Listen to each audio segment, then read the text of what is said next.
Hello student, how are you all doing? I hope all of you are doing well. Now we are studying social science book of class 8th and this is our new NCERT book and this book name is Explain Society India and Beyond. In this book we are studying economic life around us. This is theme E and in this theme we are studying chapter number 7 factors of productions. We have already complete explanation in part 1 and this is part 2 and it's my request to all the viewers please like, share and subscribe my channel. Okay, let us start. India's ancient skill heritage. Bharat का जो प्राचीन कौशल जो विरासत में है उसके बारे में हम पढ़ेंगे. For ancient Indians work was a form of expression their natures and striving for perfection and offering to the deity और the receiver as the case में बी. प्राचीन भारतीयों के लिए काम करना उनके स्वभाव को दिखाने जैसा था और वो जो भी काम करते थे वो बहुत ज्यादा जो है अपनी निष्ठा पूर्वक उस काम को किया करते थे और बहुत सही तरीके से उस काम को करते थे. It had to be created or done with devotions.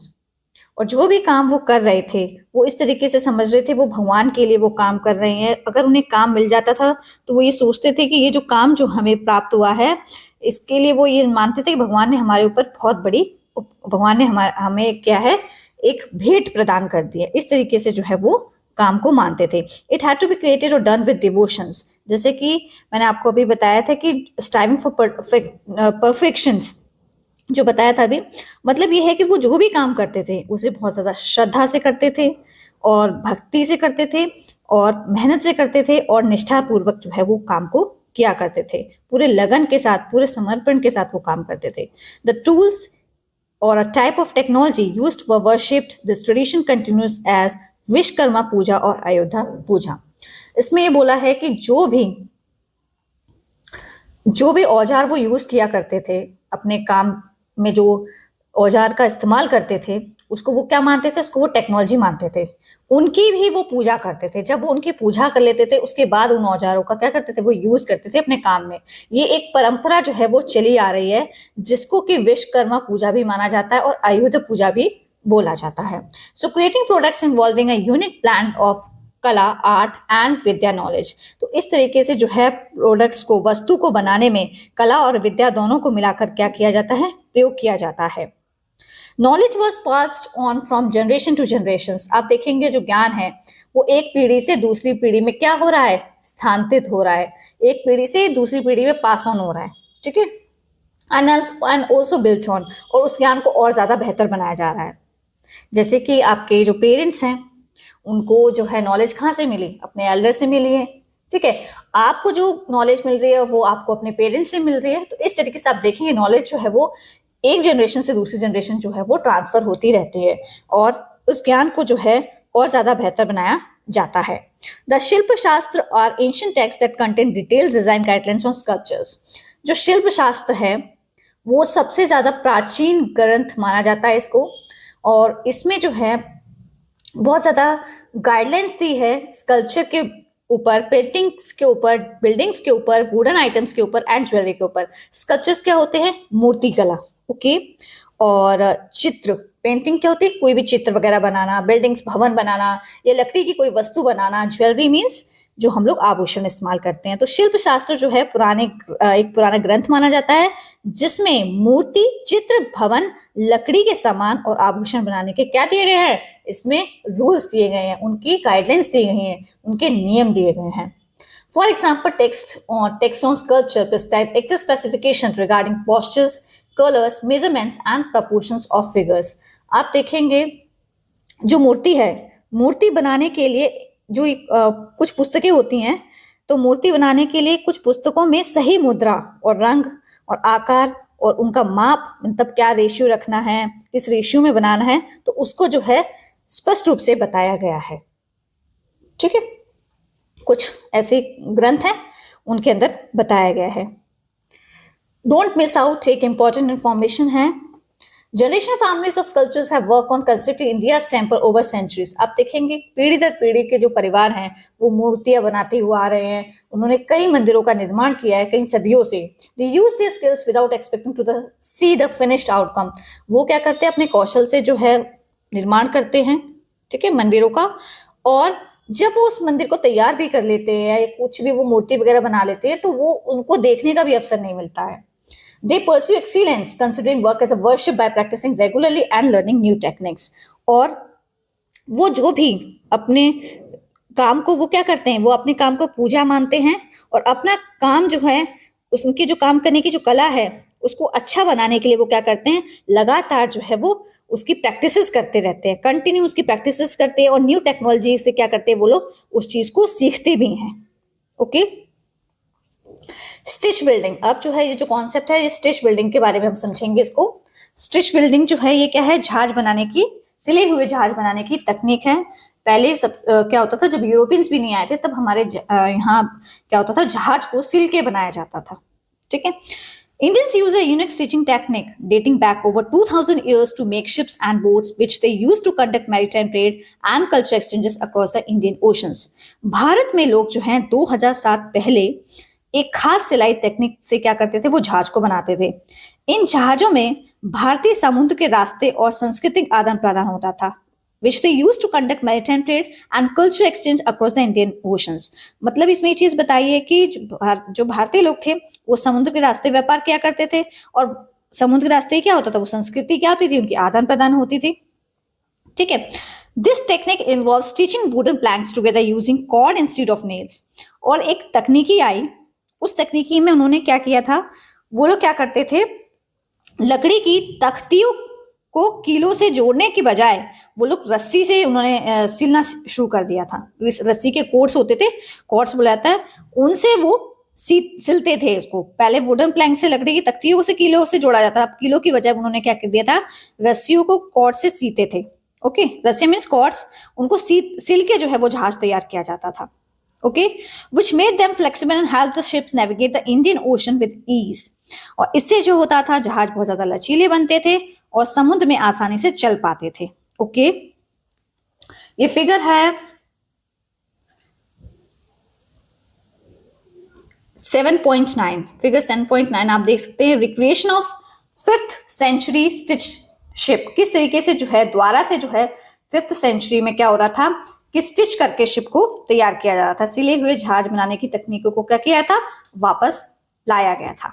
Okay, ये देखिए यहाँ पे शो भी किया है, ये देखिए। ठीक है, सिले हुए जहाजों की ये टेक्निक्स को बताया यहाँ पे, किस तरीके से सिले हुए जहाज जो है 5th सेंचुरी में वापस से इस तरीके से बनाए जा रहे थे।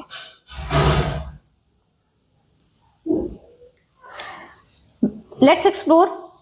Many of the traditional techniques of productions have either disappeared or on a decline.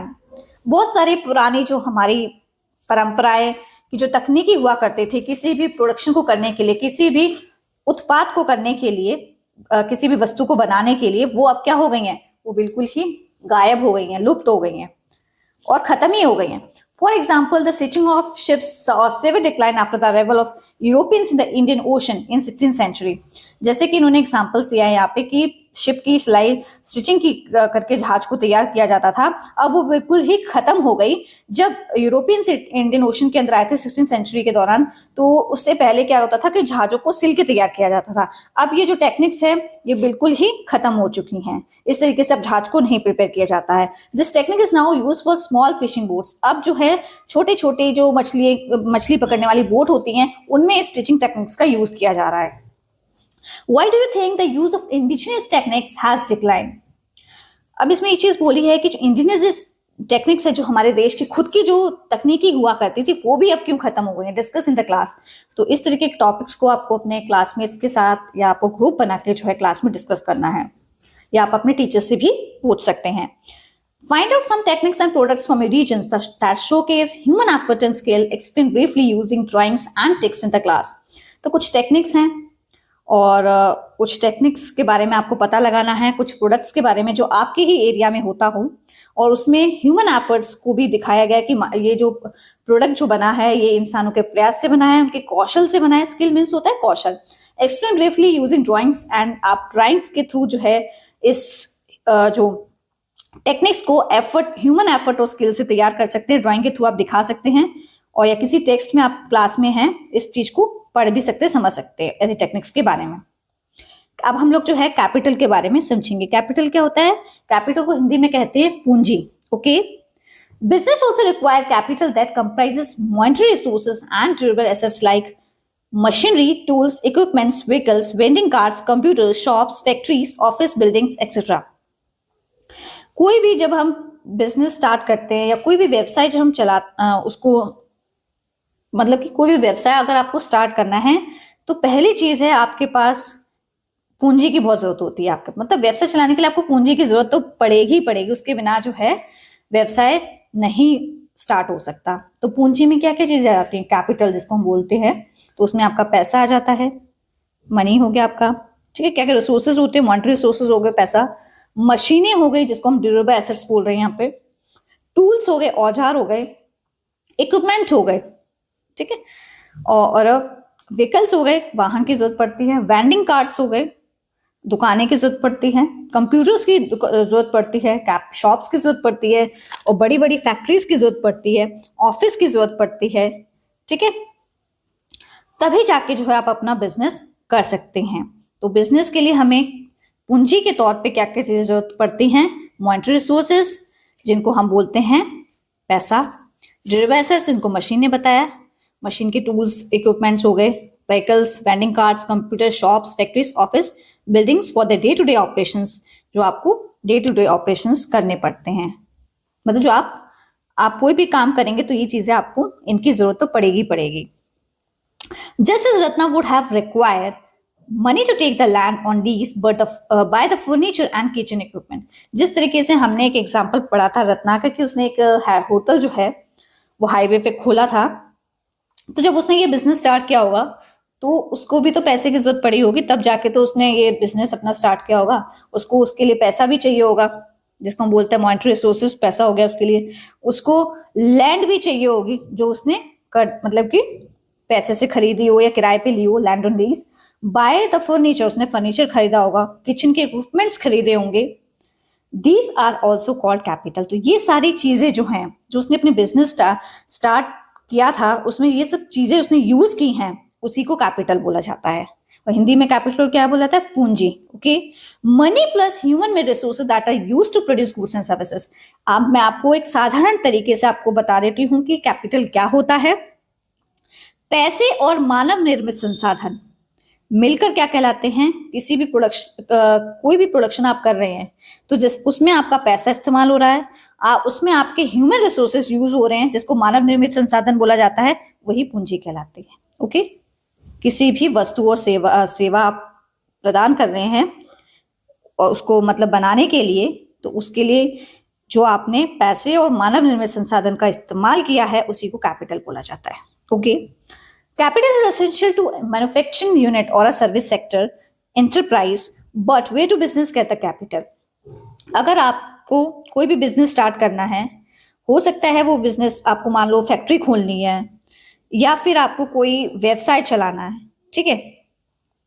तो उस आपको अगर आपको कोई सर्विस देनी है या कोई फैक्ट्री खोलनी है कोई, ठीक है, तो उसके लिए आपके पास क्या होना चाहिए, आपके पास पूंजी होना बहुत जरूरी है, कैपिटल होना बहुत जरूरी है।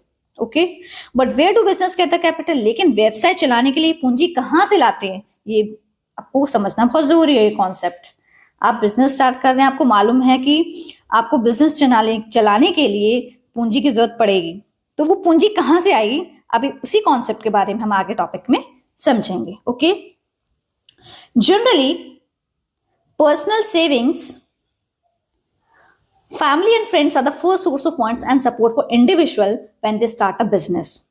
ज्यादातर आप देखेंगे लोग जो हैं अपनी पर्सनल सेविंग से पैसा निकालते हैं जो उन्होंने बचत कर रखी होती है, या अपनी फैमिली से, परिवार से पैसा लेते हैं उस चीज के लिए, ठीक है, या फिर अपने दोस्त से पैसा लेते हैं। ये सब क्या होते हैं, ये सब फंड्स होते हैं, फर्स्ट सोर्स ऑफ फंड्स कहलाते हैं उस बिजनेस को स्टार्ट करने के लिए। ये सपोर्ट होता है इंडिविजुअल के लिए जब वो बिजनेस को स्टार्ट करता है, जिसको बोला जाता है कैपिटल। ओके, तो ये कहां से वो प्राप्त कर रहे हैं, अपने या तो उनके पास खुद की सेविंग्स हैं, या परिवार से ले रहे हैं ये पैसा, या दोस्तों से ले रहे हैं। Sorry. Ratna did when she started her business. Ratna ने यही किया था जब उसने अपना व्यापार शुरू किया था, बिजनेस स्टार्ट किया था, तो उसने भी इसी तरीके से जो है फंडिंग किसी से मांगी थी। How the funds were insufficient for Ratna to start the business, so she took a loan from the bank to meet the shortfall. जब रत्ना ने अपना इस तरीके का बिजनेस स्टार्ट किया था, जो उसने रेस्टोरेंट खोला था हाईवे पे, तो जब उसके पास जो फंड्स था, उसके पास जो पैसा था, जो मनी का जो मॉनिटरी जो रिसोर्सेज थे वो कम थे, ठीक है, इनसफिशियंट थे, पर्याप्त नहीं थे रत्ना के लिए जो वो व्यापार शुरू कर रही थी। So she took a loan from the bank, तो उसने क्या किया था, बैंक से क्या किया था, कर्जा लिया था, लोन लिया था, टू मीट द शॉर्टफॉल, जो कमी पड़ रही थी उसके बिजनेस को पूरा करने के लिए, जो पैसे की कमी पड़ रही थी, तो वो उसने जो है उसकी कमी जो है वो किससे पूरी की, बैंक से पैसा लिया उसने as a loan. She paid interest along with a part of a loan amount over a period of time. उसको क्या करना पड़ता था, जो उसने कर्जा लिया था उस पर उसको इंटरेस्ट भी देना पड़ता था, उसको ब्याज देनी पड़ती थी टाइम टू टाइम, ओके। जैसे उसमें उनका उसने फील किया होगा कि मैं इसको 3 मंथ्स में पे करूंगी इतना पैसा विद इंटरेस्ट, तो इस तरीके से पीरियड ऑफ टाइम जो है उसने इंटरेस्ट भी पे किया था। Similarly large companies require a lot of money to expand their business. तो इसी तरीके से बहुत बड़ी बड़ी जो कंपनियां होती हैं उनको बिजनेस स्टार्ट करने के लिए बहुत ज्यादा मॉनिटरी रिसोर्सेज की जरूरत पड़ती है, बहुत ज्यादा पैसे की आवश्यकता होती है। Hence they raise money from the general public through the stock market. और इसके लिए क्या करते हैं, वो पैसे को बढ़ाने के लिए जो आम जनता जो होती है उससे क्या करते हैं, पैसा ले लेते हैं, और वो उसी को कहते हैं स्टॉक मार्केट। किसके जरिए, स्टॉक मार्केट के जरिए। स्टॉक मार्केट का हिंदी में मतलब होता है शेयर बाजार, ओके, ठीक है। तो जो बड़ी कंपनियां होती हैं वो जनता से क्या करती हैं, पैसा जुटाने के लिए शेयर बाजार का उपयोग करती हैं, ओके। एक चीज मैं और आपको इसमें एक्सप्लेन कर देती हूँ, एक मिनट। ये देखो यहाँ पे, ये क्या है, मशीनरी है, मशीन का यहाँ पे यूज किया गया है। ये इन्होंने बताया कि as a machine we use, ये हमारे लिए कैपिटल का काम करती है मशीन। लोन्स हम कहाँ से ले रहे हैं, बैंक से ले रहे हैं, तो ये बैंक की फोटो यहाँ पे इन्होंने शो की गई है, ठीक है। अभी हम लोग इस कॉन्सेप्ट में पढ़ रहे हैं स्टॉक मार्केट। स्टॉक मार्केट क्या होता है, stock market is a special type of market where shares are bought and sold. Share बाजार एक ऐसी जगह है जहां कंपनियां क्या करती हैं, शेयर को खरीदती हैं और बेचती हैं। Large companies raise money from the public by offering them a share of the profits called a dividend.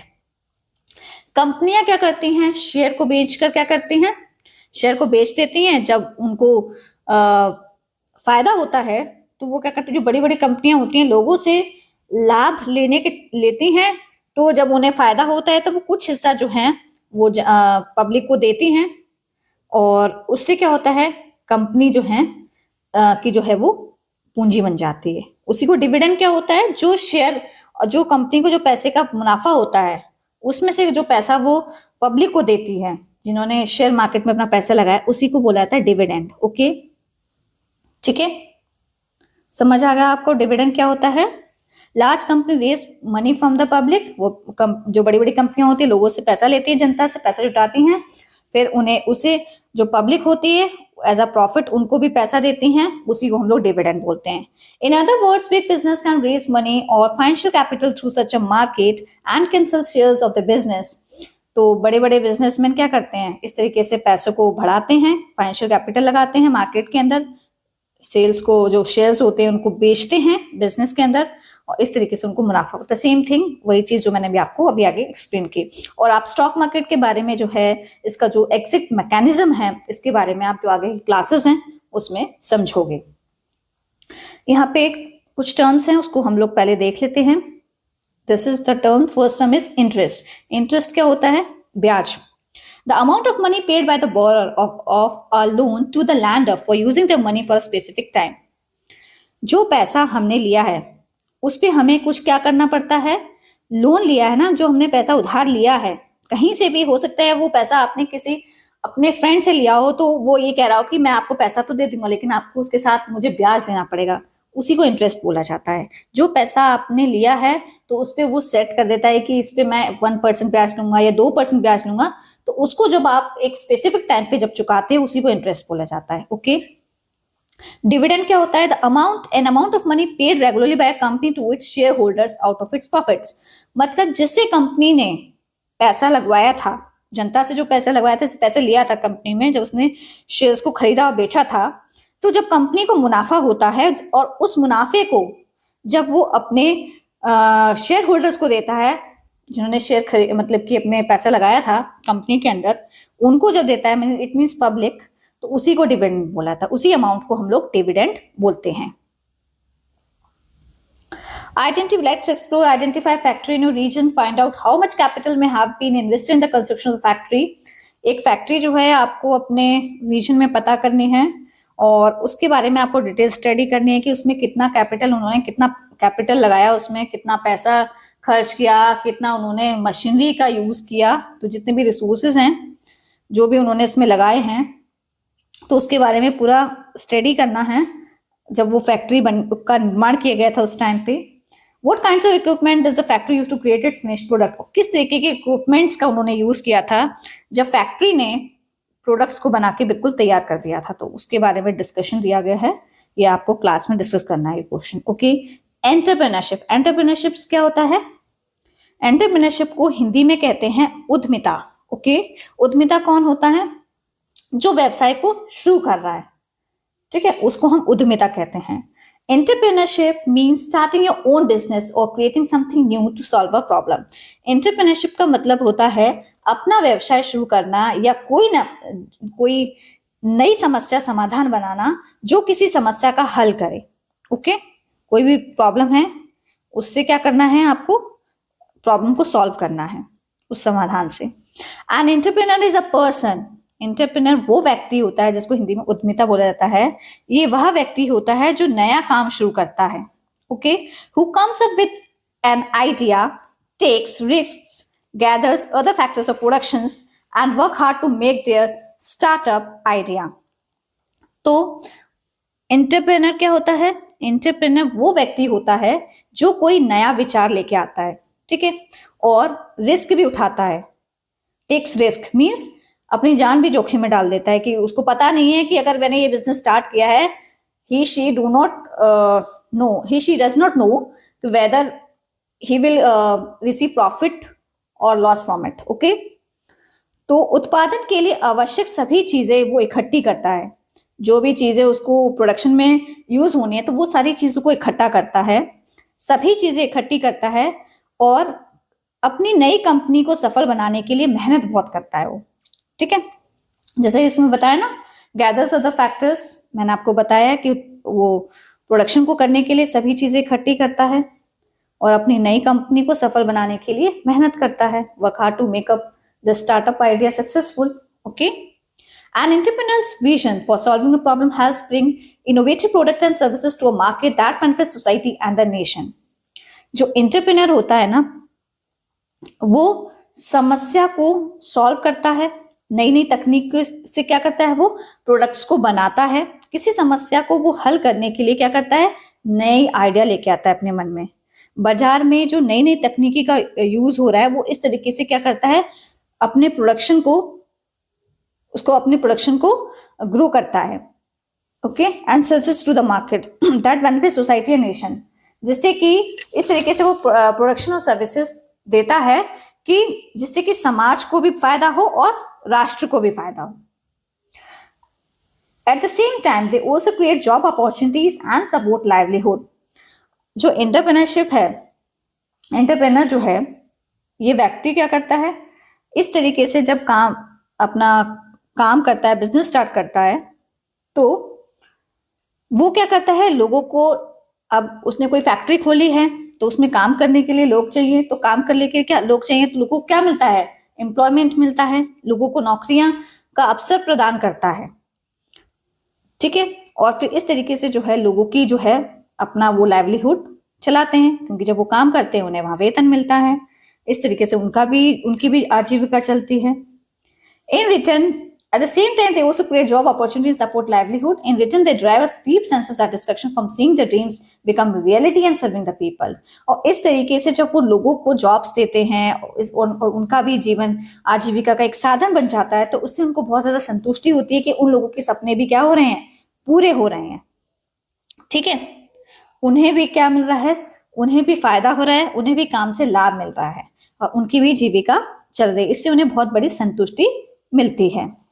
Thus, an entrepreneur is a one who तो एंटरप्रेन्योर के बारे में हम पढ़ेंगे। एंटरप्रेन्योर उद्यमी व्यक्ति क्या होता है, वो कैसे काम करता है, तो उसका एक पूरा यहाँ पे जो है किस तरीके से वो अपना टास्क करता है, काम को किस तरीके से एक एंटरप्रेन्योर काम करता है, टास्क कैसे परफॉर्म करता है, उसका ये जो है पूरा एक फ्लो चार्ट यहाँ पे गिवन है, इसको हम समझ लेते हैं। तो सबसे पहले जो इसमें फर्स्ट डिस्क्रिप्शन जो यहाँ पे दिया गया है वो ये है। सबसे पहले एंटरप्रेन्योर जो है कोई भी काम स्टार्ट करता है तो वो क्या करता है, सबसे पहले आइडेंटिफाइज अ प्रॉब्लम, समस्या का पता लगाता है, and is resolute to solve it with an innovative solution. जो भी प्रॉब्लम है उसको वो क्या करता है, नए तरीके से सॉल्व करने की कोशिश करता है, और उसको सॉल्व करने के लिए जो है एक दृढ़ संकल्प कर लेता है वो कि मुझे इस प्रॉब्लम की समस्या का सॉल्यूशन निकालना ही है। सेकेंड है takes risk by investing money and time. कभी कभी क्या होता है, वो अपना पैसा और समय दोनों जो है निवेश कर देता है दोनों वो मतलब दोनों ही जो है वो जोखिम में डाल देता है। तो उससे क्या होता है, जब वो अपना पैसा और समय जब लगा देता है पूरी तरीके से, अपने जो उसकी जो पूंजी होती है कैपिटल, वो सब कुछ पूरा यूज कर लेता है, कई बार क्या होता है उससे प्रॉफिट के भी चांस हो सकते हैं, उससे लॉस भी हो सकता है। तो इस तरीके के रिस्क जो है वो देखने पड़ते हैं एंटरप्रेन्योर को। जरूरी नहीं है कि जब कोई भी उसने बिजनेस स्टार्ट किया है तो उसको फायदा ही फायदा हो, ठीक है। जरूरी नहीं है कि कोई भी बिजनेस अगर स्टार्ट किया है तो उसमें लॉस ही लॉस हो, और कई बार ऐसा भी हो जाता है, कई बार प्रॉफिट भी हो जाता है उस बिजनेस में, कई बार लॉस भी हो जाता है। तो इस तरीके के जो रिस्क हैं उसको झेलने के लिए अपने आप को प्रिपेयर करना पड़ता है। ओके, मेक्स की decisions regarding the operation and functioning of his business. और इस तरीके के जो वो निर्णय लेता है ना, कोई भी काम करने के प्रति, जो उसने बिजनेस स्टार्ट किया है, अपने व्यापार को कैसे चलाना है और उससे कैसे महत्वपूर्ण फैसले लेने हैं, उससे जुड़े किस तरीके से जो है सॉल्यूशन निकालना है किसी भी प्रॉब्लम का, तो ये सब जो है एक एंटरप्रेन्योर को इस तरीके के डिसीजंस लेने पड़ते हैं अपने काम के प्रति। Combines various factors of productions. और जब भी कोई भी एंटरप्रेन्योर जो है काम करेगा तो उसे फैक्टर्स ऑफ प्रोडक्शन की नीड होगी कोई भी व्यापार करने के लिए। तो फैक्टर्स ऑफ प्रोडक्शन पे जो है एंटरप्रेन्योर डिपेंड करता है, और यहाँ पे जो है फैक्टर्स ऑफ प्रोडक्शन का कॉम्बिनेशन होना चाहिए, तब जाके जो है वो बिजनेस सक्सेस हो पाता है, तब जाके बिजनेस जो है वो स्टार्ट हो पाता है। तो मैं आपको बता देती हूँ कि कौन कौन से फैक्टर्स ऑफ प्रोडक्शन हैं जिनको वो यूज करके जो है बिजनेस स्टार्ट करता है। वो आपका होगा land, labour, capital and enterprise. Okay, next है इसमें लास्ट पॉइंट है जो कि है contribute to the welfare of society with her innovation. और वो जो भी काम करता है ना, वो लोगों की भलाई के लिए काम करता है, समाज की भलाई के लिए काम करता है, और नई तकनीक से क्या करता है, वो समस्या को सॉल्व करता है, उसका सोल्यूशन ढूंढता है। कौन? एंटरप्रेन्योर। ओके, ये task perform by an entrepreneur, ये हमने पढ़ लिया। फिगर 7.16 था ये। ओके, हाँ, ये देख लेते हैं। पॉटरी प्रोडक्ट्स दिल्ली के अंदर इन्होंने शो किया है, एक तरीके का बिजनेस ही है। और पेट्रोकेमिकल प्लांट, इसकी इन्होंने पिक्चर शो के रखी है आपको। Okay, the man who dreamed big for India. तो ये JRD टाटा जो है उनकी फोटो इसमें दी गई है। फिगर 7.17 में आप देख सकते हैं JRD टाटा जो हैं उनकी फोटो यहाँ पे गिवन है। तो JRD टाटा का जो है इनका फुल नेम क्या है और ये कौन है, इसके बारे में हम समझ लेते हैं। एंटरप्रेन्योर थे ये, ठीक है। एंटरप्रेन्योर कौन होता है? उद्यमी होता है, उसको हिंदी में उद्यमी बोलते हैं, जो बिजनेस स्टार्ट करने वाला व्यक्ति होता है। इंडस्ट्रियलिस्ट भी हो सकता है वो, और फिलेंथ्रोपिस्ट भी। सॉरी, JRD टाटा जो थे वो एंटरप्रेन्योर भी थे और इंडस्ट्रियलिस्ट भी थे, ठीक है, और वो फिलेंथ्रोपिस्ट भी थे। भारत के सबसे महान उद्यमियों में से एक थे ये। ओके, और इन्होंने भारत के लिए बहुत ज्यादा जो है, भारत को आधुनिक बनाने के लिए, मॉडर्न बनाने के लिए, मॉडर्न इंडिया बनाने में इनका बहुत ज्यादा कंट्रीब्यूशन भी रहा है। और जो इनका JRD टाटा का जो फुल नेम है वो है Jehangir Ratanji Dadabhoy. Okay, this is the full form of JRD। Okay, J.R.D. Tata was one of the India's greatest entrepreneurs and play a big role in building modern India. जैसे कि मैंने आपको भी बताया, ये भारत के सबसे महान उद्यमियों में से एक थे, इंटरप्रेनर थे, और इन्होंने भारत को आधुनिक बनाने में बहुत बड़ा रोल प्ले किया है. He was born in 1904 and became the head of the Tata Group. और ये पैदा हुए थे 1904 में, और ये जो है हेड बन गए थे टाटा ग्रुप के. Okay, and became the head of the Tata Group, one of the largest business groups in the country. जो कि सबसे बड़ा जो है बिजनेस माना जाता था, व्यापारियों का जो है ये एक बहुत बड़ा जो है संगठन माना जाता था पूरे देश के अंदर. He believed that business should not only make money but also help society. उनका कहना था कि जो व्यापार उन्होंने जो स्टार्ट किया है उसका उद्देश्य सिर्फ ये नहीं है कि वो सिर्फ अपने को, उनको सिर्फ अगर वो व्यापार स्टार्ट कर रहे हैं तो वो अपने फायदे के लिए कर रहे हैं. उनका मकसद ये था कि जो उन्होंने व्यापार जो स्टार्ट किया है वो अपने फायदे के लिए नहीं किया है, बल्कि समाज की भलाई के लिए जो है वो ये काम कर रहे थे. समाज की सेवा करना भी बहुत जरूरी है, उनका ऐसा मानना था. He started India's first airline, Tata Airlines, in 1932. और J.R.D. टाटा जो है इन्होंने 1932 में सबसे पहली विमान सेवा जो है इंडियन एयरलाइंस की, टाटा एयरलाइंस की सॉरी, वो 1932 में स्टार्ट की थी. Which later become Air India, जो कि बाद में एयर इंडिया बनी. टाटा एयरलाइंस से इसका नाम रख दिया गया बाद में air India. Under his leadership, the Tata Group expanded into many areas like steel, cars, power and chemical.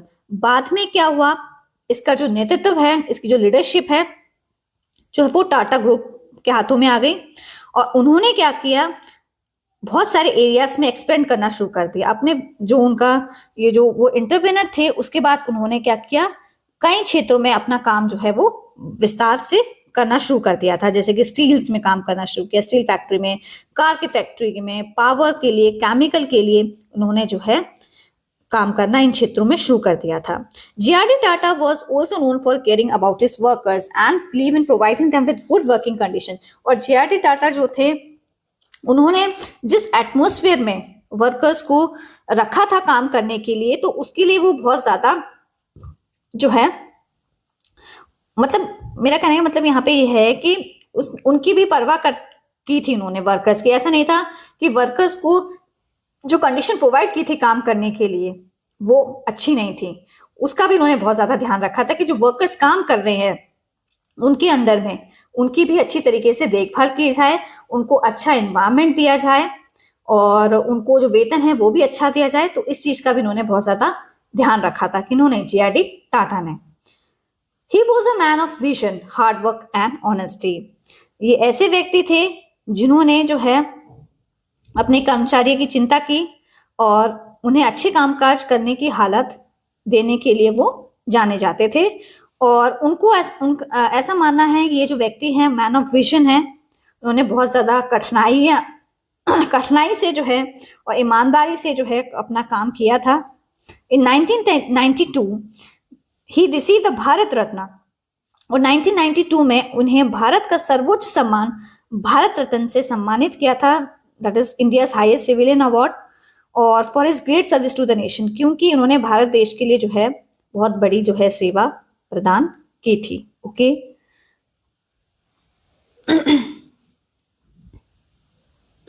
Next topic हम समझने वाले technology and enabler of productions. जब कोई भी प्रोडक्शन होता है तो टेक्नोलॉजी का तो मेन रोल होता ही है उसमें. ठीक है, technology means the application of scientific knowledge. For example, a camera converts light into electrical signals to create a digital image.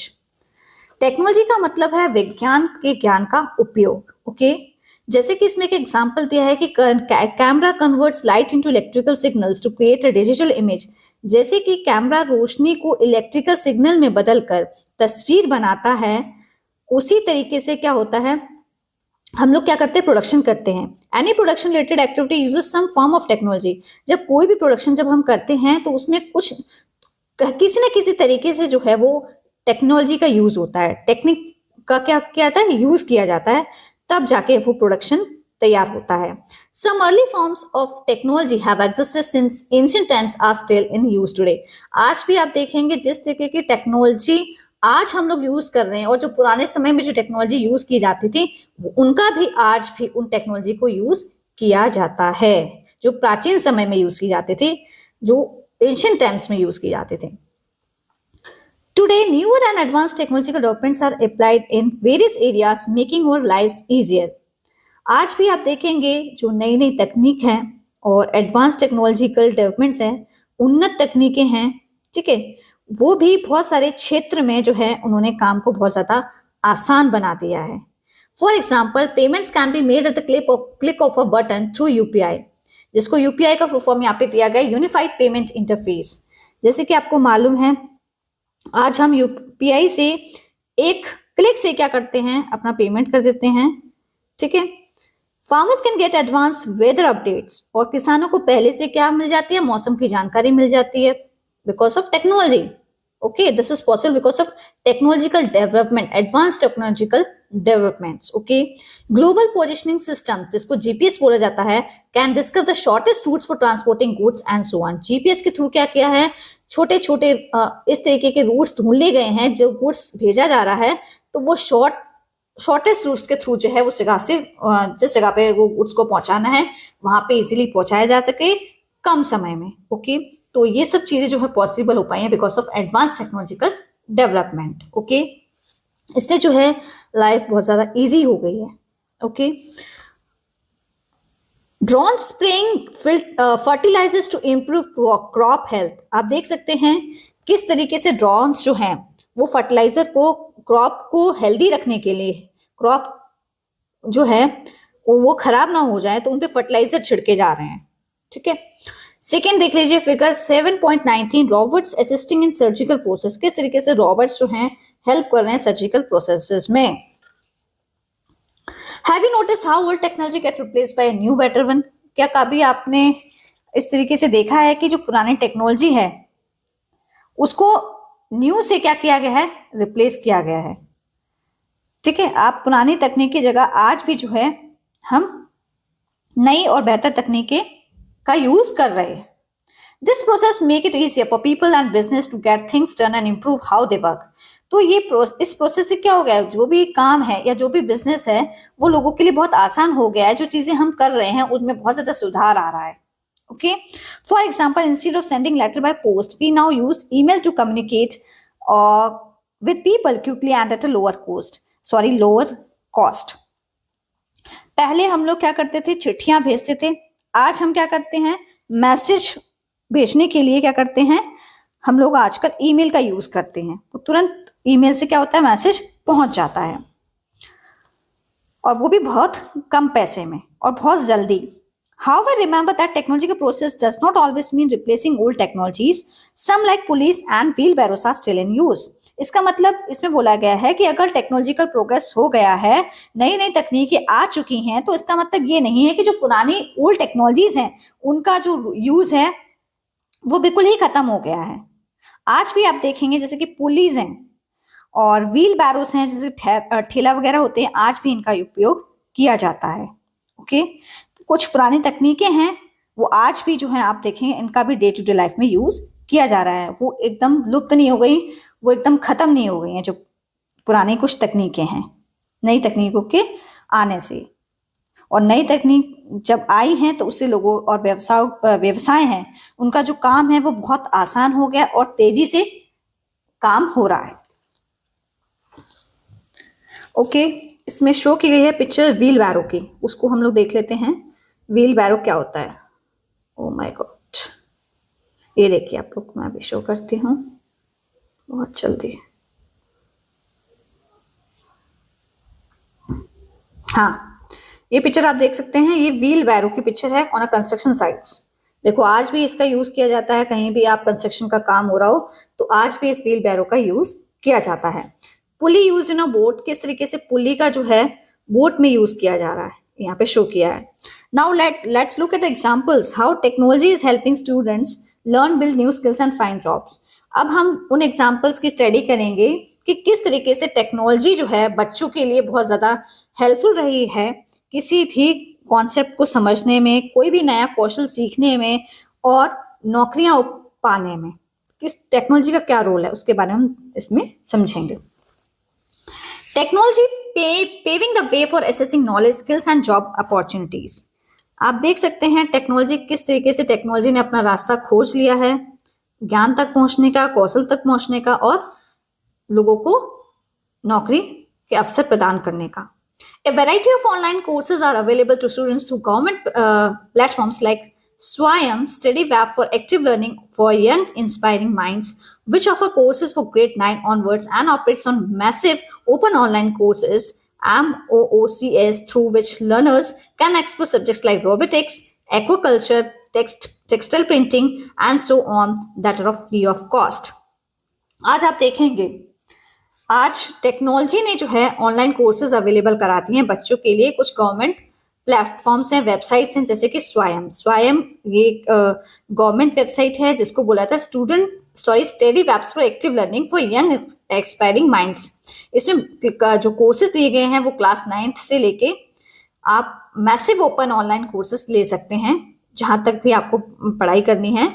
और इसमें बहुत सारे सब्जेक्ट्स की में बारे में बात की गई है, उनके बारे में पढ़ाया जाता है, जैसे रोबोटिक्स हो गया, एक्वाकल्चर्स हो गया, इनके भी कोर्सेज हैं इसमें, टेक्सटाइल प्रिंटिंग है and so on that are free of cost. और फ्री ऑफ कॉस्ट जो है ये कोर्सेज प्रोवाइड किए जा रहे हैं बच्चों को।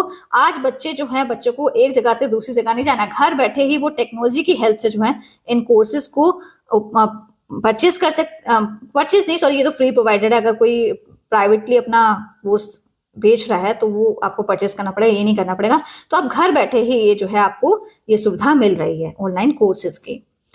Students benefit from learning at their own pace. बच्चे जो हैं कोई भी चीज सीखते हैं तो वो अपने उनके खुद के तौर तरीके होते हैं, फ्रॉम एनीवेयर, वो अपनी गति से सीखते हैं, कहीं से भी सीख सकते हैं बच्चे। वाइल परस्यूइंग अदर जॉब्स और कोर्सेज, हो सकता है कुछ बच्चे जॉब्स कर रहे हो उसके दौरान भी वो क्या कर सकते हैं, अपनी पढ़ाई को कंटिन्यू कर सकते हैं। कुछ कोर्सेज परचेस कर लेते हैं बच्चे, जॉब भी करते हैं, फिर अपने कॉम्पिटिटिव की एग्जाम्स की तैयारियां करते हैं। Online portals like the governments national career services, कुछ ऑनलाइन पोर्टल्स हैं जैसे कि government national career services help people find job opportunities across various sectors. तो ये जो है नेशनल करियर सर्विस, ये गवर्नमेंट का प्लेटफॉर्म है, ये लोगों को मदद करता है, नौकरियां की अपॉर्चुनिटीज प्रोवाइड करता है, उनको नौकरियां उपलब्ध कराता है अलग सेक्टर्स में। Okay, from plumbing to accounting, ठीक है, मतलब प्लम्बिंग से लेके वो लेखा जोखे का जो काम होता है वहां तक, कि आपको कहीं जाके किसी के घर में नल सही करना है, वहां से लेके किसी का लेखा जोखा ऑफिस का काम करने वहां तक।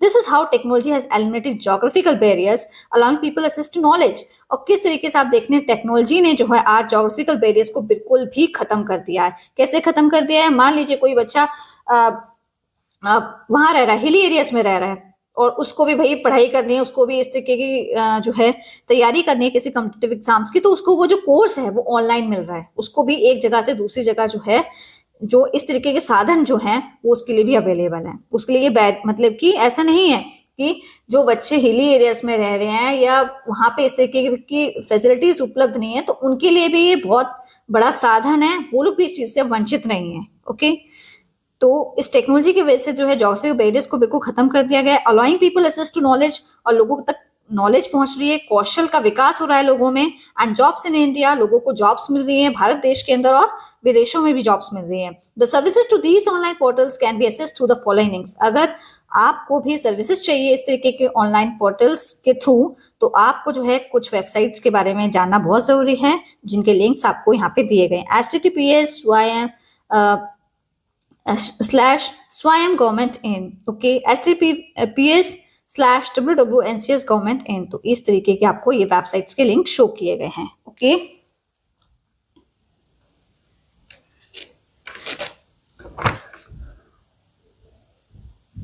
let's explore, can you think of some technological advancement that have impact the lives of people and communities around you?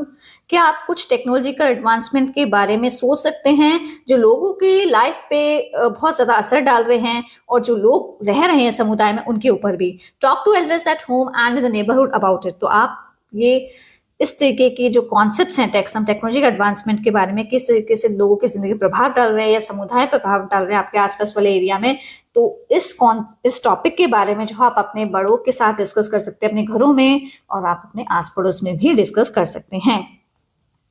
Think of an invention that you would like to make to solve a problem. तो एक इस तरीके का यहाँ पे बताया, आप कोई भी इन्वेंशन सोचिए जो आपकी समस्या को समाधान निकाल दें। Write it related information on a piece of a paper, उससे रिलेटेड आप इन्फॉर्मेशन एक पेपर पे लिखिए, उस पर नेम डालिए, व्हाट इज इट, वो क्या है, कैसे काम करता है, उसका कोई स्केचेस ड्रॉ कीजिए या ड्राइंग्स के थ्रू आप बताइए। तो ये सब, ये जो कॉन्सेप्ट है, सॉरी ये जो क्वेश्चन है, इसको आप अपने फ्रेंड्स के साथ डिस्कस कर सकते हैं, अपने टीचर से पूछ सकते हैं। इससे रिलेटेड अगर आपको कुछ समझ में नहीं आ रहा है तो ये आपको क्लास में करना है। Okay, how the factors connected, किस तरीके से फैक्टर एक दूसरे से जुड़े हुए होते हैं। फैक्टर्स क्या होते हैं? कारक, मैंने आपको बताया था ना, लैंड, लेबर, कैपिटल और एंटरप्राइज। कैसे ये जो फैक्टर्स हैं एक दूसरे से कनेक्टेड हैं, कैसे एक दूसरे के बिना ये काम कोई भी प्रोडक्शन पॉसिबल नहीं है, उसके बारे में हम लोग समझेंगे। The factors land, labour, capital, entrepreneurships and technology are combined to produce goods and services and the proportion of each factor used depends on the product. जो factor land, labour, capital and entrepreneurship है और technology जो है, उसी की मदद से जो है आज जो है गुड्स और सर्विस का प्रोडक्शन हो रहा है। और and the proportion of each factor use depend on the product. और जो कोई भी प्रोडक्ट जब तैयार हो रहा है तो जो प्रोपोर्शन है हर फैक्टर का, वो प्रोडक्ट पे निर्भर करता है। मतलब लैंड, लेबर, कैपिटल, एंटरप्रेन्योरशिप का जहां यूज हो रहा है तो ये प्रोडक्ट पे डिपेंड करता है कि कितना रेशियो जो है लैंड, लेबर, कैपिटल का लेना है। For example, output from the agriculture, construction, handicraft sector relies more on labour and this is a labour intensive. जैसे कि आउटपुट्स एग्रीकल्चर से जो हमें आउटपुट मिलता है, ठीक है, और कृषि निर्माण और हस्तशिल्प जो होता है ना, हैंडीक्राफ्ट जो काम होता है उसको हस्तशिल्प बोला गया है। तो यहाँ पे क्या होता है, अधिक आवश्यकता होती है श्रमिकों की, इसलिए इसको श्रम प्रधान बोला गया है। इसीलिए इसको क्या बोला गया है?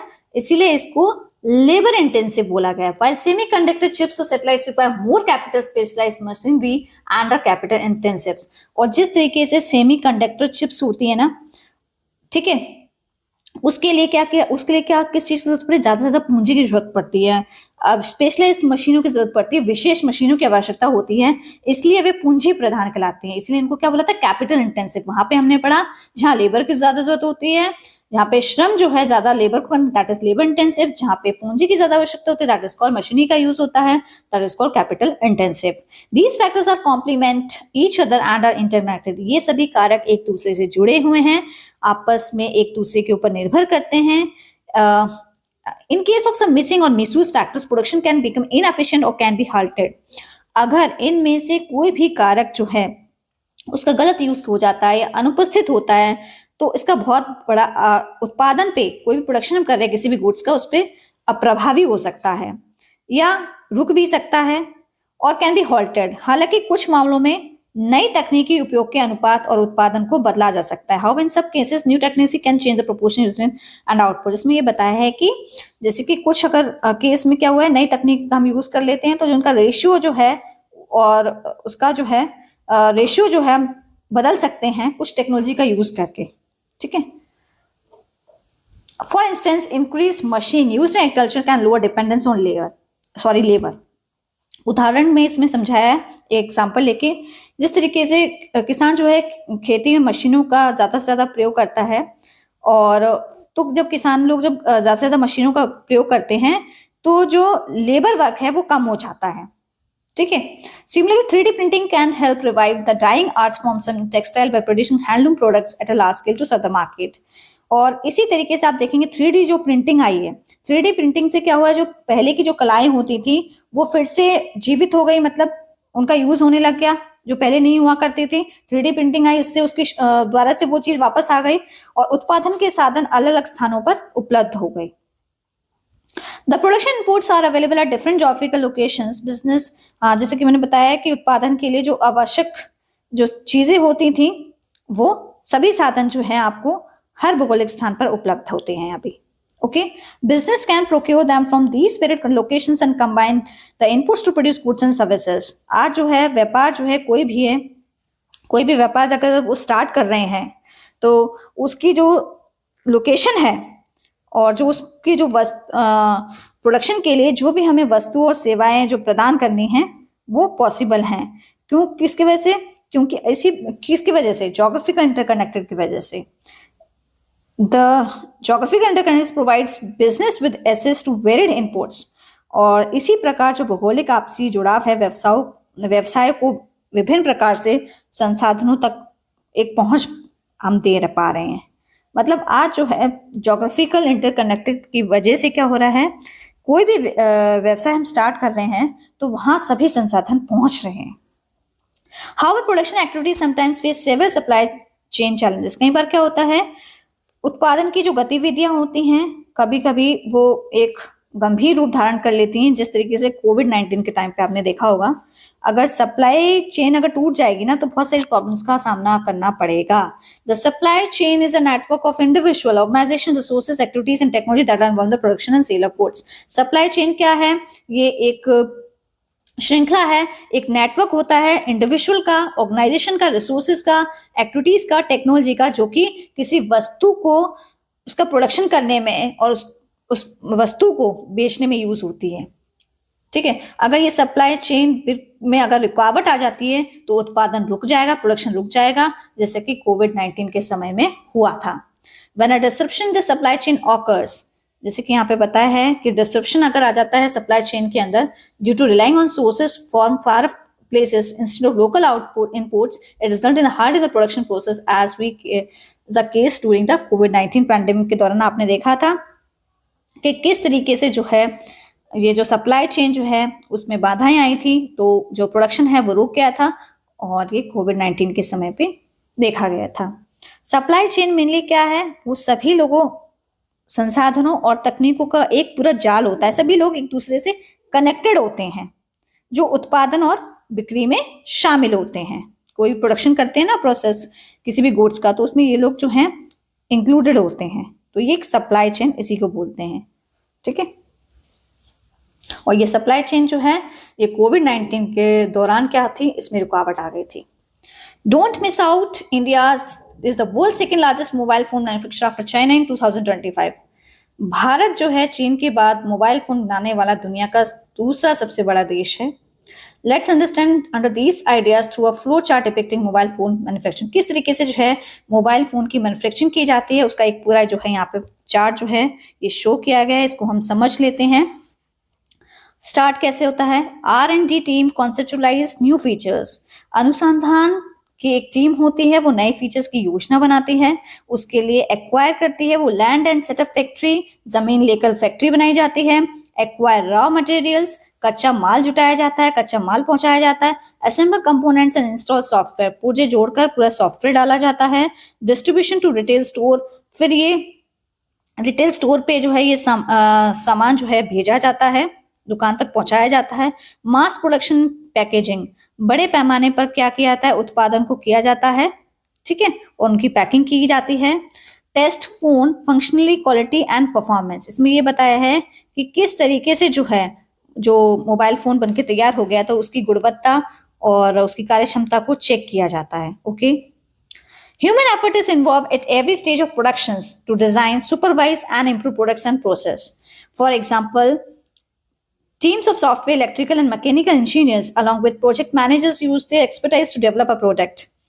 जो मानव का जो प्रयास किया गया है किसी भी प्रोडक्शन को तैयार करने में, उसको उसने डिजाइन किया है, उसने इसकी निगरानी की है या उस प्रोडक्ट में कोई भी सुधार किया है उस प्रोसेस के दौरान, तो इसका हर स्टेज पे प्रोडक्शन जब हो रहा है तो हर स्टेज ऑफ प्रोडक्शन पे जो है ह्यूमन एफर्ट वो यूज किया जा रहा है।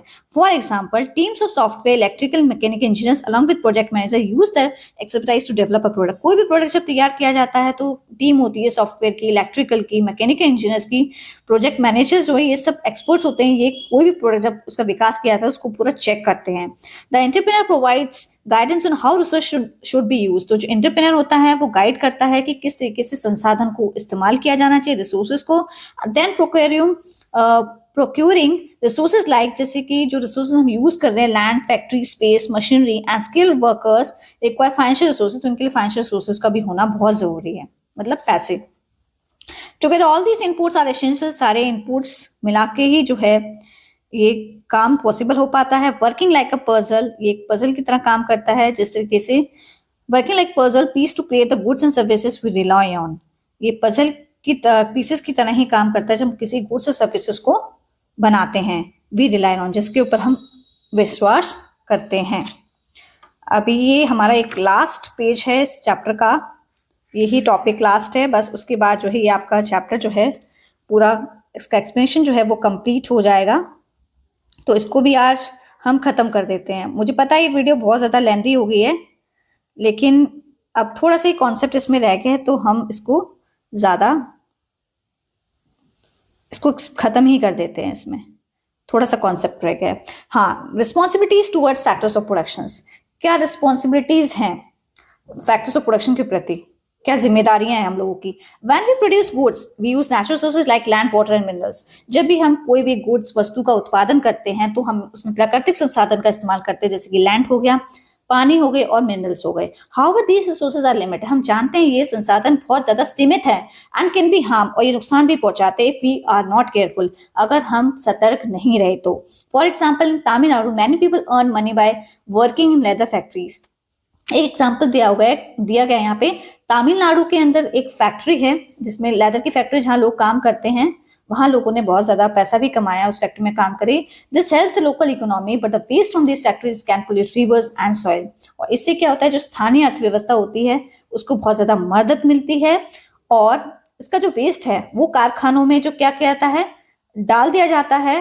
कैन पोल्यूट रिवर, उससे क्या होता है जो हमारी नदियां होती हैं और जो नाला, तो जो फैक्ट्री का कचरा है उसके अंदर बहा दिया जाता है, तो इससे क्या होता है हमारी जो रिवर्स है वो पोल्यूट हो जाती है। In the same way, when old smartphones are not recycled properly, harmful substances like lead and mercury can leak into the ground and water. इसमें ये बताया कि जो हमारे स्मार्टफोन होते हैं, जो हमारे पुराने फोन होते हैं, वो खराब हो जाते हैं अगर उनको रिसाइकिल, उनका पुनर्चक्रण नहीं किया गया सही तरीके से, और जो उसमें से हार्मफुल पदार्थ जैसे कि लेड और मरकरी अगर वो पानी में चले जाएं तो इससे क्या होता है, वाटर पोल्यूशन हो जाता है। This pollution can be dangerous for people. ये पानी अगर जब लोग कंज्यूम करेंगे तो लोगों के लिए बहुत यह हानिकारक होगा, बहुत खतरनाक होगा। अगर जानवर भी इस पानी को पिएंगे तो उनके लिए भी ये हार्मफुल रहेगा, and plants also. That is why it is important for producer to use natural resources responsibly. इसी वजह से बोला जाता है कि जो प्राकृतिक संसाधन है उनको जिम्मेदारी से उपयोग करना बहुत जरूरी है, so that we can meet our needs today without making it harder for future generation to meet theirs. तो आज जो हम रिसोर्सेज को यूज कर रहे हैं तो उसको हम इस तरीके से हमें यूज करना है जो हमारी आने वाली जनरेशन है उनकी भी जो जरूरतें हैं वो पूरी हो जाएं। They should try to reduce waste, avoid pollution and protect the environment while making products. जब हम कोई भी गुड्स को तैयार कर रहे हैं तो हमें ये कोशिश करनी है कि बहुत कम से कम जो है उसका कचरा हो, प्रदूषण से बचे रहें और पर्यावरण की रक्षा भी होती रहे। तो इस तरीके के हमें ये चीज जो है, कोई भी प्रोडक्ट बनाने से पहले इस चीज का प्रयास करना है कि जो हमारा एनवायरमेंट है उसको हार्म ना पहुंचे। ओके, क्योंकि जो लेड और मरकरी होता है ये जो है बहुत हार्मफुल सब्सटेंसेस हैं जो जमीन और पानी में जाके मिल जाते हैं। तो यही पानी अगर हम कंज्यूम करेंगे तो हमें बीमारियां होंगी। Okay, think about it, how are local communities and biodiversity affect by such activity. किस तरीके से हमारी जो स्थानीय समुदाय है, जो लोग रह रहे हैं लोकल प्लेसेस पे, कम्युनिटीज रह रही हैं और जो जैव विविधता है उन पे भी कितना प्रभाव पड़ रहा होगा। Do you also know some places around that you have seen water and land degradation over time. क्या आप जानते हैं ऐसी जगह जहाँ पे आपने देखा हो कि वाटर जो है लैंड डिग्रेडेशन हो रहा है, मतलब जमीन और पानी का क्षरण हो रहा है। डिस्कस इन क्लास, तो ये कौन जो टॉपिक है इसको आप क्लास में अपने जो क्लासमेट्स हैं उनके साथ डिस्कस करेंगे। So it is important for producers to adopt sustainable practices to replenish natural resources for future use. तो इसमें ये बताया है कि आपको क्या करना है, ये बहुत जरूरी है, ये बहुत जरूरी है प्रोड्यूसर्स के लिए, जो प्रोडक्शन कर रहे हैं उनके लिए बहुत जरूरी है कि आपको सस्टेनेबल प्रैक्टिस को अडॉप्ट करना है। ठीक है, और इस तरीके के नेचुरल रिसोर्सेज को यूज करना है कि उनको जल्दी से जल्दी जो है दोबारा जो है फ्यूचर यूज के लिए तैयार किया जा सके, उनको रिसाइकिल किया जा सके दोबारा। ओके, तो यहाँ पे एग्जांपल भी दिया गया है। यहाँ पे देखिए आप 7.24 में बताया है recycling industrial waste water before releasing into water bodies. किस तरीके से जो इंडस्ट्रियल वेस्ट वाटर था वो वाटर बॉडीज में जा रहा था, उसको उन्होंने क्या कर लिया, रिसाइकिल कर लिया। यहाँ पे नेक्स्ट है use of recycle products. Recycle products को किस तरीके से इन्होंने इनपुट्स के तौर पे यूज किया जा रहा है। ओके, ये पिक्चर शो कर रही है जो रिसाइकल किए गए प्रोडक्ट्स को उनको इनपुट्स के तौर पे कैसे यूज किया जा रहा है। Apart from land and natural resources, business have responsibility towards the workers and employees, which are summarized as below. Land और नेचुरल रिसोर्सेज के अलावा भी जो हमने भूमि और प्राकृतिक संसाधन का भी यूज पढ़ा था, उनके संरक्षण के बारे में पढ़ा था कि हमारी क्या उनके प्रति जिम्मेदारी है। अब जो है हम श्रमिक और कर्मचारियों के प्रति हम लोगों की क्या जिम्मेदारी होती है उसके बारे में हम पढ़ेंगे। Apart from land and natural resources, business have responsibility towards the workers and employees. क्या रिस्पॉन्सिबिलिटी होती है बिजनेस जो एंटरप्रेन्योर होता है, जब वो बिजनेस स्टार्ट करता है उसकी भी एक रिस्पॉन्सिबिलिटी होती है कि किस तरीके से जो है वर्कर और एम्प्लॉयज को आपकी क्या उनके प्रति क्या जिम्मेदारियां होती हैं, तो उसके बारे में अभी हम इसमें समझेंगे। विच आर समराइज्ड बिलो, जिसके बारे में यहाँ पे भी बताया गया है। तो क्या रिस्पॉन्सिबिलिटी होनी चाहिए एक बिजनेसमैन की towards the worker and employ? First है fair compensation and working conditions, उचित पारिश्रमिक और कार्य स्थितियां। मतलब employers need to ensure that workers are paid fairly for the labour and that they work in a safe environment. मतलब श्रमिकों को उनके काम के लिए उचित वेतन देना चाहिए। ये नहीं कि आप उनसे काम तो बहुत ज्यादा करवा रहे हैं और आप उनको वेतन जो है बहुत कम दे रहे हैं। तो इस तरीके की स्थिति को भी ध्यान रखना चाहिए। Okay, so that they work in a safe environment, और जिस वातावरण में वो काम कर रहे हैं उनको संरक्षित वातावरण प्रदान करें। Okay, skill development and training. This is the second point. There's a responsibility to invest in training and education to ensure that workers develop the skills necessary to remain competitive in the labor market. तो ये एक responsibility बनती है, ठीक है, entrepreneur की, businessman की, जो पैसा आपको पैसा जो है उनकी प्रशिक्षण के लिए और उनकी शिक्षा के लिए पैसा जो है थोड़ा खर्च करना चाहिए, जिससे कि वर्कर्स जो हैं कौशल सीख सकें। और जिस तरीके से जब वो कोई भी काम कर रहे हैं तो जो कंपटीशन है, जो प्रतिस्पर्धा है एक मार्केट के अंदर, वो बनी रहे।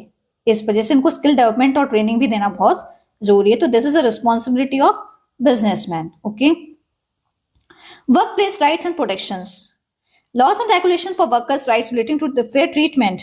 और कुछ कानून, नियम, कायदे, कानून होने चाहिए वर्कर्स के लिए कि जिस एनवायरमेंट में आप उसको काम करा रहे हैं उसके साथ व्यवहार अच्छे तरीके से किया जाना चाहिए। उसके साथ आपको अच्छे तरीके से उसको ट्रीट करना है, अच्छे तरीके से उसके साथ बातें करनी है। प्रिवेंटिंग डिस्क्रिमिनेशन, उसके साथ कोई भेदभाव नहीं करना। एंड प्रोवाइडिंग बेनिफिट्स, और आपको हेल्थ के बेनिफिट्स भी आपको देने चाहिए। उसकी हेल्थ केयर के लिए कुछ आपको स्कीम वगैरह जो है उसको प्रोवाइड करनी चाहिए, जिससे कि अगर उसके हेल्थ में कोई इश्यू आता है तो उसका भी जो है दायित्व, आपका ही दायित्व बनता है उसकी केयर करना। And paid leave should be adhere to, और जब उसको जरूरत पड़े तो उसको आपको लीव भी देनी चाहिए। Business are motivated to address social and environmental concerns in the operation to benefit society and biodiversity through corporate social responsibility. तो जो बिजनेस हैं उनको मोटिवेट किया जाता है, जितने भी व्यवसाय हैं उनको सामाजिक और पर्यावरणीय चिंताओं को संबोधित करने के लिए जो है उसके माध्यम से प्रेरित किया जाता है। ठीक है, कुछ सामाजिक और पर्यावरणिक कंसर्न्स होते हैं, उसके जरिए उनको मोटिवेट किया जा रहा है, उनको ये बोला जा रहा है थ्रू कॉर्पोरेट सोशल रिस्पॉन्सिबिलिटी जो है, ये एक इस तरीके की, मैं बताती हूँ क्या है ये corporate social responsibility. This includes reducing polluting activities, addressing the well-being of local communities, treating employees, customers with respect and so on. जो CSR है, ये कंपनी है, कॉर्पोरेट सोशल रिस्पॉन्सिबिलिटी, इसको बनाया गया है। वो क्या करेगी, जो पोल्यूटिंग एक्टिविटीज है उनको कम करेगी, लोगों की, जो स्थानीय लोग उस एरिया में रह रहे हैं उनकी भलाई के लिए काम करेगी। इनका जिम्मा जो है, इनकी जिम्मेदारी जो है कॉर्पोरेट सोशल रिस्पॉन्सिबिलिटीज को दी गई है। एम्प्लॉयज के साथ कैसा व्यवहार हो रहा है, कस्टमर्स के साथ कैसा व्यवहार हो रहा है, तो इन सब की जिम्मेदारी जो है कॉर्पोरेट सोशल रिस्पॉन्सिबिलिटी को सौंप दी गई है। इसमें प्रदूषण फैलाने वाली गतिविधियों को कम करना है, स्थानीय समुदाय जो लोग वहां रह रहे हैं उनके कल्याण का ध्यान रखना है, और कर्मचारियों और ग्राहकों के साथ सम्मानपूर्वक व्यवहार करना शामिल है। तो ये रिस्पॉन्सिबिलिटी, कॉर्पोरेट सोशल रिस्पॉन्सिबिलिटी जो है इस ऑर्गेनाइजेशन को दी गई है। डोंट मिस आउट, एक इंपॉर्टेंट इंफॉर्मेशन है। India was the first nation in the world to bring a corporate social responsibility law in 2014 that mandate companies to spend 2% of the average profits of the last 3 years on CSR activities.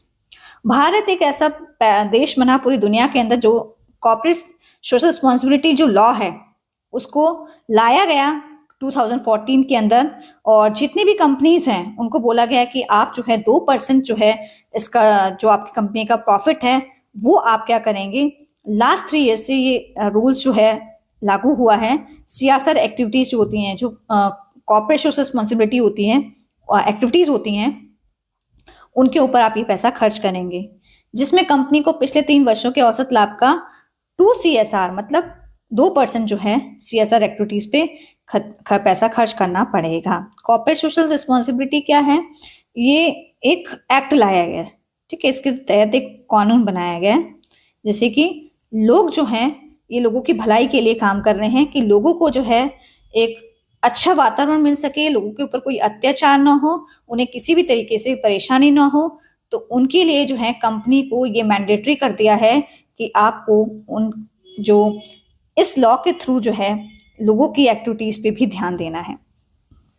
I hope ये chapter आपको समझ आया होगा, और ये chapter बहुत ज़्यादा lengthy हो गया है, और नेक्स्ट चैप्टर में जो है हम इस चैप्टर के जो है क्वेश्चन आंसर डिस्कस करेंगे, और जो मैं क्वेश्चन आंसर डिस्कस करूंगी वो आपके एग्जाम पॉइंट ऑफ व्यू से बहुत ज़्यादा इंपॉर्टेंट होंगे। आपको क्वेश्चन आंसर को बिल्कुल भी रटने की जरूरत नहीं पड़ेगी। अगर आप इस चैप्टर को अच्छे से समझ लेंगे तो आपको आपके 80% जो है आपके क्वेश्चन आंसर जो है वो आप यहीं से आप समझ के अपने शब्दों में लिख सकते हैं। आपको बिल्कुल भी रेक्टिफिकेशन की जरूरत नहीं पड़ेगी। So it's my request to viewers, please like, share and subscribe my channel. Thank you.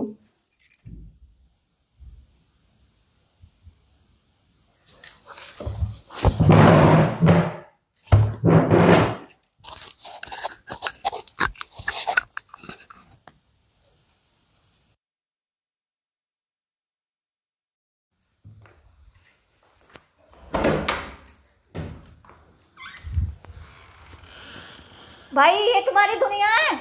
हैं? तुम्हारी जैसी दुनिया तो बेटा किसी की नहीं है। 4 बज गए अभी तक कपड़े नहीं रखे गए हैं तुम्हारे। हैं? देख क्या है पीछे बच्चे रहते हैं, माँ बाप करते हैं वहाँ पे ड्यूटी, मम्मी करती है भैंस का काम, बच्चे किराए पे रखती हैं, बच्चे अपने आप खाना बना रहे हैं, और तेरी जैसी लड़की नहीं, 2 बच्चों का खाना बना के स्कूल जा रही है ज्ञानदीप में। देख ले पीछे जाके, नहीं देख ले, तू तुझसे कपड़े नहीं उठाए जाते। तेरे तो माँ बाप बैठे हैं ना, 2 साल बाद तू खुद ही खाना बना के पढ़ाई करेगी। हाँ चिक चिक जी, चिक चिक है, चिक चिक है जी, क्यों फेंक दूंगी, फेंक दूंगी, सब फेंक दूंगी उठा के। चिक चिक ना, चिक चिक, तेरा चिक चिक तो मैं निकालूंगी छितर। चिक चिक कहते हैं जाको, चिक चिक। बिल्कुल भी पढ़ने का मन नहीं करता, उसका कभी नहीं कहती, नहीं करता ना। रिकॉर्डिंग हो रही है बेटा, सही है, मैं भी हंसूंगी कल 8-10 साल बाद।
वो तूने वीडियो क्यों नहीं डिलीट कर दी?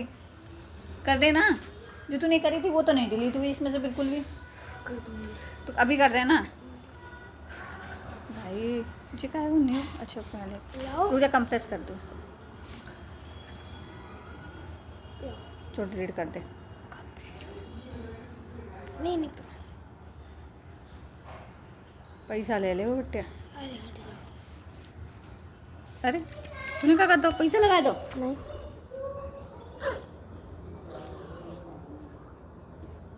चलो कोई दिक्कत नहीं, बना के Your brother. How much food should we give a 4 kilo puppy? Total 105 to 260 grams in 4 to 5 meals a day. What does it mean if he leans against me like this? It means he feels safe. Search like never before. रुक जाओ, मुझे बता दे, खुद ही कर लिया करूँगी। क्या करना, क्या है बता। वो तो तू बोल रही थी कि ये मैं जगह स्पेस कर दूंगी, इतनी जगह रह गई है। वो है सब वो सब डिलीट कर दे ना। 3 फोटो का क्या है? हैं? रुक जाओ, ये देख रही थी, 1 सेकंड ये तो वही है जो तेरा है। हाँ रुक जाओ, ये सेकंड रुक जाओ। Dear students, bring notebooks and book this one for that invitation of which is already sent to your ward. If by chance you are still not able to for the small omission and inform the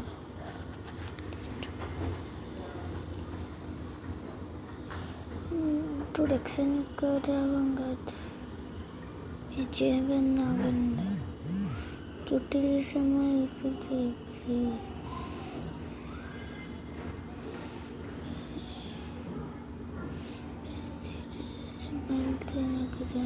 कहाँ से delete होगा ना मुझे बता देना। अरे वो space है, अभी और मत करो सब। अरे तू कर देना। नहीं वो स्पेस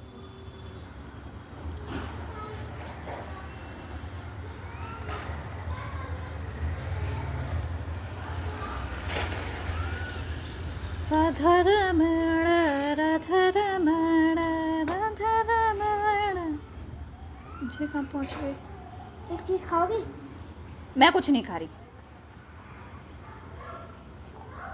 एक चीज खाओगे मम्मी? कल नहीं हम ना तारे पैसा, तू पैसा खाता तुम। पपीता खा ले चुपचाप, ज़्यादा पैसा खाए हुए लग गई है। पपीता दो। काट लो ना, तुम इतनी बड़ी हो गई, तुमसे कुछ होता नहीं है क्या? बेटा पढ़ना नहीं है, मैं तो कहती हूँ घर का काम करो, सबसे बढ़िया। कल सब देख तो रही है वो। ना आ गई रिकॉर्डिंग, आ गई बेटा। करो करो करो करो ना बेटा, वाह सा कहेगी ना।